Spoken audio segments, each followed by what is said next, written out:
Hi friends, welcome to என் சமையல் உலகம். இன்றைக்கி நம்ம சேனலில் ரொம்ப யூஸ்ஃபுல்லான க்ளீனிங் டிப்ஸ் தாங்க பார்க்க போகிறோம்.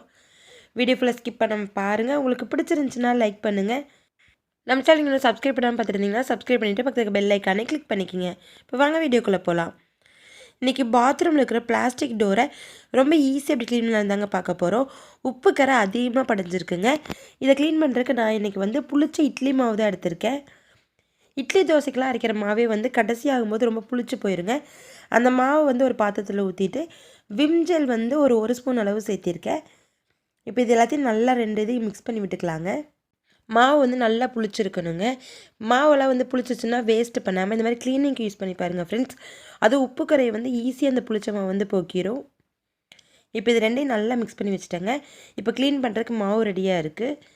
என்னுடைய பாத்ரூமில் பார்த்திங்கன்னா நிறைய அந்த கீழ் பக்கத்தில் உப்புக்கரை படிஞ்சிருக்குங்க. வெள்ளை வெள்ளையாக அவ்வளவு இருக்குது.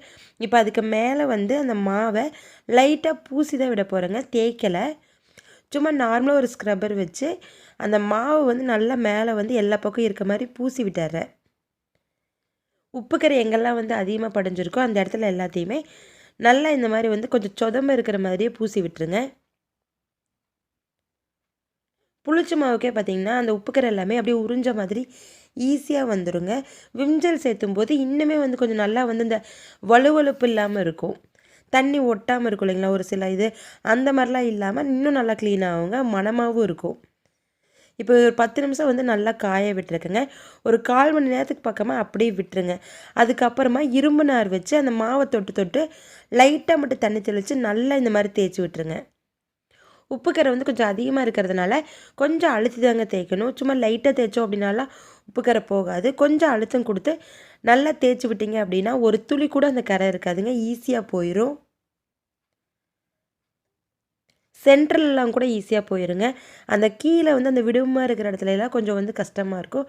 அங்கே மட்டும் கொஞ்சம் அழுத்தம் கொடுத்து தேய்ச்சிருங்க. அதே மாதிரி சின்ன சின்ன இடுக்குகளில் அங்கெல்லாம் கொஞ்சம் அழுத்தம் கொடுத்து தேய்க்கணுங்க. இப்போ ஃபுல்லாக தேய்ச்சி முடிச்சுட்டு நான் கழுவி காமிக்கிறேன்.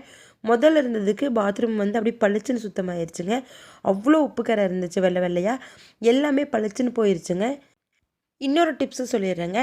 இதே மாதிரி பாத்ரூம் டோரில் உப்புக்கரை அதிகமாக படியாமல் இருக்கிறதுக்கு டோரில் இருக்கிற தண்ணியெல்லாம் ஒரு துணி வச்சு நல்லா தொடச்சிட்டு தேங்காய் ஒரு துணியிலையோ இல்லை பேப்பர்லேயோ ஊற்றி தேங்காய் நல்லா டோரில் தேய்ச்சி விட்டுருங்க.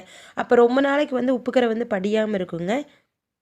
கண்டிப்பாக இந்த 2 டிப்ஸுமே நீங்கள் ட்ரை பண்ணி பாருங்கள் ஃப்ரெண்ட்ஸ். சூப்பராக க்ளீனும் ஆகும், உப்பு கரையும் ரொம்ப சீக்கிரம் படியாமல் இருக்குங்க.